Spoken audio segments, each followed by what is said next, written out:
When you think a million-mile vehicle, most of the time you think of a Toyota or a Chevrolet, a Ford or a Honda. Many examples are floating around on the internet of Honda Accords, Toyota Camrys, Chevy Silverados, Ford F-150s, Mercedes, Volvos, and a few others that have reached this monumental milestone. But most of you don't think of Subaru when you think of the Million Mile Club. Well, in today's video, we're going to talk about one Subaru that went well past a million miles and is probably one of the most well-documented cases of a modern-day Subaru reaching incredible mileage. With that said, let's get into the video.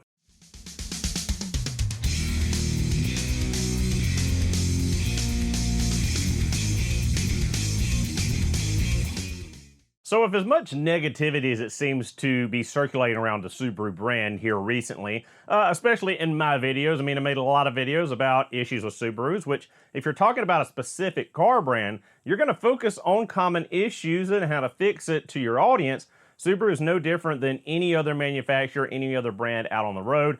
Every single video I get tons of comments of people saying, well, that does it for me, I'll never buy a Subaru. This is ridiculous, talking about a common issue with the CVT or an oil consumption issue or what have you. And again, every single brand, even Toyota, has these common issues and common faults. You're not going to find a mechanically perfect car. Well, when you talk to these people, a lot of the time, no one, Subaru fan or not, is going to say that, yeah, a Subaru definitely could go a million miles. Well, we've got one very well documented case here over on the Crosstrek forums from a user named Wolverine12, where he documented the 1 million mile journey on his 2015 Subaru Crosstrek that was used as a medical courier, racking up, averaging about 800 miles per day. He put a ton of miles on this car in a pretty short amount of time and well documented every failure, every issue he had from new to a million plus miles. So we'll talk about the breakdown on that, what went wrong, what issues popped up on this car, and talk about a little bit of things that he mentioned in the forum, which is he doesn't like to call it a long-term test because he racked up an immense amount of miles in a short amount of time that the average driver would not put this kind of mileage in this amount of time. And a lot of times time plays a factor in reliability, breakdowns, and issues just as much as mileage does. So some of you might be wondering, how in the world did this Subaru reach over a million miles? And maintenance is absolutely key to this. Now, racking up the kind of mileage that he did and the time that he did and the amount of driving meant that maintenance had to be on the dot. He could not skimp on oil changes, fluid services, brakes, etc. All of that stuff had to be well taken care of, and a lot of it done preventatively, and a lot of it was done preventatively, and the amount of failures, breakdowns, and issues he had over that million-mile stretch is pretty phenomenal considering the amount of time and mileage that car racked up. We'll go over that list in a little bit. We're going to talk about the maintenance, what actually happened, and what you need to do to keep your Subaru going for the long distance, over 100, over 200, over 300,000 miles, as that's probably where most of you will, on the top end, reach in your Subaru, not going anywhere near his 1 million mile plus. So oil changes are always critical in any engine, any car, any Subaru, whether it's your beat around 10 mile a day car or his super high mileage car. You want to do your oil changes regularly and on time, ideally between 5,000 and 6,000 miles. He started pushing it out in his quest for this because at 800 miles a day, he was basically needing to do an oil change a little over every single week at a 5,000 mile interval. So he switched after doing oil analysis to Mobil One's extended range oil and doing 10,000 and then I believe 12,000 mile oil changes with Mobil One Extended 020 and a Fram Ultra Synthetic oil filter, which I personally wouldn't have picked, but at least he got the best of the Fram filters that we stay away from. So oil changes are key. Another maintenance item that he addressed was spark plugs. electing to do them every 100,000 miles rather than 60,000 miles as Subaru recommends. Now, stretching it out that little extra time apparently did not give any issues or concerns with his longevity as he reached over 1,000,000 miles, but Subaru recommends 60,000 mile changes, and he just went a little above that. As far as the driveline, differential, etc., every 60,000 miles he did a full gear oil replacement on the rear differential and the 5-speed manual transmission. Yes, this was a manual transmission Crosstrek, not a CVT. That might have played into the reliability of this car and the hyper mileage, so to say, of it. But he did 60,000 mile gear oil changes in the gearbox and the rear diff, even though ideally you'd want to do around 30,000 mile, 36,000 mile, 3-year intervals. He was blowing that out of the water in a month or so. So that stuff gets costly, and he tried to stretch it out a little bit longer than, is recommended just due to the amount of mileage he racked up. So maintenance stuff, pretty much easy, able to keep up with it. Coolant replacement should have been done every 80 to 100,000 miles. I don't remember in the forum him mentioning that. Talking about coolant services or thermostats or any issues like that, there was only mention of a failed radiator, and I believe that happened well past 500,000 miles. So now we're going to get into the actual list breakdown per mile of what failed and how it failed, and a little bit of information he gave us on each one of these failures. So forgiveness in advance, as I'm going to have to look down at my notes. There's a lot to keep track of, and I can't just pull it from memory. So prior to 100,000 miles, there were no issues. The only issue he had was one wheel stud that broke off due to him having someone rotate the tires, and they cross-threaded a lug nut, which most of us know at this point that modern Subaru lugs and studs are very easy to cross-thread, gall up, and are notorious for breaking off and needing replacement. It seems every time I get a Subaru in, and it's been to a quick lube place, a Pep Boys, etc., I'm replacing at least one stud and lug nut because they cross-threaded it or galled it on with an impact and it snapped coming off. So under 100,000 miles on this 2015, only one snap wheel stud. Now at 140,000 miles, he had an issue with his serpentine belt tensioner and idler pulley starting to get noisy. He replaced the tensioner, idlers, and the belt at 140,000 miles. Next was the reverse switch and the clutch throwout bearing. 160,000 miles or 166,000 miles, he started having this issue. Now, the reverse switch is like 30 bucks. Pretty common to wear out with mileage and time, as it's mechanically pushed by the shift linkage to turn on the reverse lights and activate the backup camera on this model. And, he's doing a lot of backing up, doing these 800 mile a day medical courier runs. There's a lot of backing up and a lot of forward movement, a lot of highway time too, but he was just wearing through these backup switches. And the issue with the clutch was the throwout bearing started getting noisy. Clutch disc and pressure plate appeared to be good when he replaced everything, but just while he was in there, might as well replace everything rather than just the throwout bearing. Next up was the alternator. Alternator failed about 100,000 miles later at 260,000 miles, which I'd say is pretty good for a Subaru alternator. Next was another reverse light switch at 272,000 miles. He seemed to be getting between 5 and 6 months usage out of these reverse switches as they failed. Next up, the right front CV axle failed at 290,000 miles, and he did not replace the front axles in pairs, so the left front failed at 303,000 miles, just starting to get some clicking when turning at low speeds through parking lots, maneuvering, etc., telltale signs of a bad CV axle. Next up was the prop shaft. It failed at 310,000 miles, or the drive shaft, the shaft between the tail housing of the transmission and the rear differential. Subaru calls it a prop shaft rather than drive shaft. Failed at 310,000 miles. That's a little bit abnormal. Normally you get more mileage out of them than that, but because Subaru uses such small U-joints and they're a non-greasable, non-serviceable U-joint, they're a sealed U-joint, they have, exponentially lower life cycle than one that would have grease zerks, where you could periodically grease those universal joints and help prolong the life of those joints, again, that are staked in place and not serviceable according to Subaru.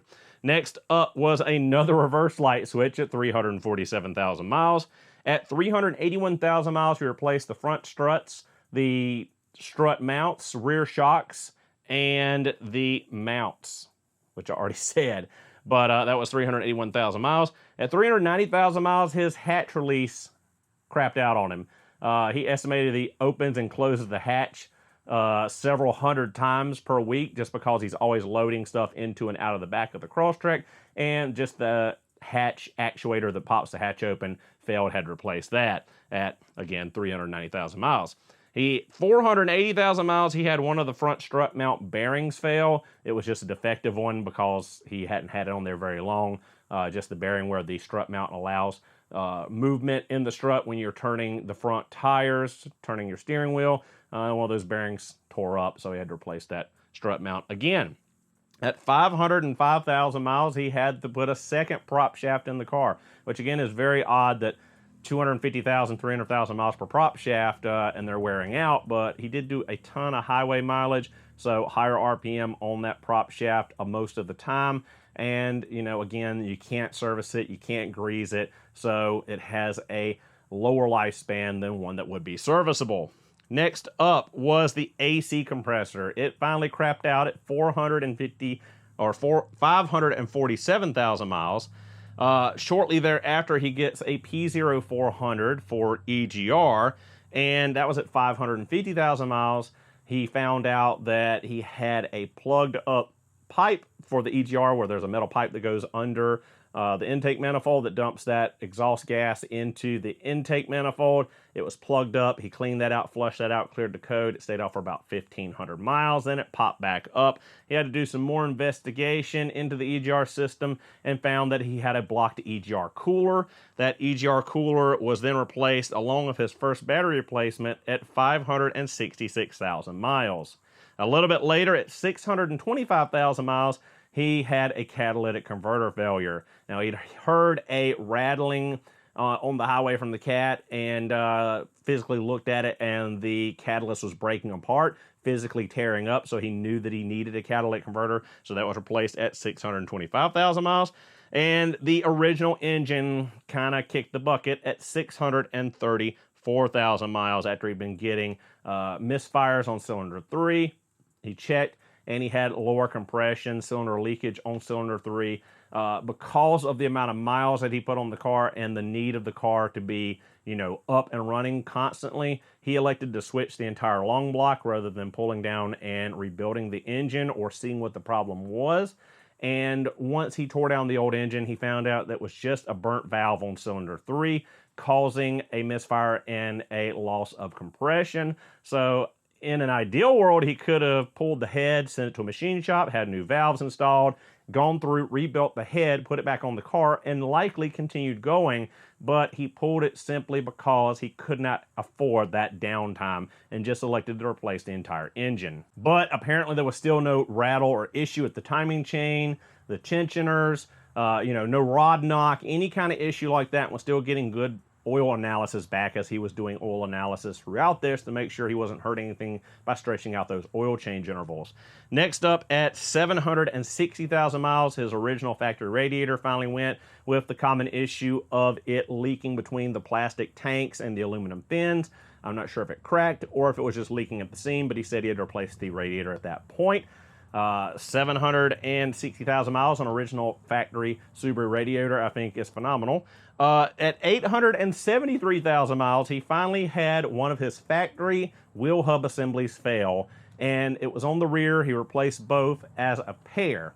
Now, I know Subaru gets a lot of flack about a lot of things, one of which being their wheel hub assemblies or wheel bearings, but this guy got 873,000 miles out of his factory wheel bearings on his Crosstrek before failure, out in the southwest, if I recall correctly. So likely not dealing with a lot of salt and a lot of snow and a lot of corrosion like the Rust Belt. So that always plays a lot into the lifespan of these sealed hub units. Next up, at 1,060,325 miles, he did a 6-speed manual transmission conversion and changed his headlights because they were crusty and old. I did forget to mention somewhere in here that there was a transmission issue or transmission failure. Oh, 760,000 miles. The radiator was replaced at the same time the original 5-speed was replaced due to stripping out the 5th gear in the car, if I recall correctly. So transmission was replaced at 760, had with a used unit, had an issue at 1,060,000 miles, and did a 6-speed conversion on his 2015. I think he used a 6-speed manual from a wrecked 2018 or 2019 Crosstrek just to give him a little bit more fuel economy and another overdrive. So last I checked in on this car, I believe he was at 1.2 million miles. Now, I can't find that anywhere online on the forums or anything. He hasn't posted since that last entry at 1,060,000 miles. But I could have sworn somewhere I saw an update from him where he reached out to me in an email and had 1.2 million on the Crosstrek, but he has not visited the forum since, I believe, 2022. So that is the extent of the history on this little Crosstrek that racked up over 1 million miles. So what is the takeaway on this story of this 1 million+ mile Subaru Crosstrek? Because it's unattainable for the majority of us. Most of us drive between 12 and 15,000 miles per year. 99.999% of Subarus and their owners will nowhere be close to that 1 million mile goal. But this just goes to prove how tough a Subaru can be, how reliable they can be, and how reliable they are when they're properly maintained and properly cared for and preventative maintenance is performed. Just goes to show you that, you know, a lot of this that I've been talking about for the last, I don't know, while now, there's a lot of Subaru owners that are kind of shaky. There's a lot of people I've seen, Subaru owners that say that they're done with the brand, they're going to move on because of issues.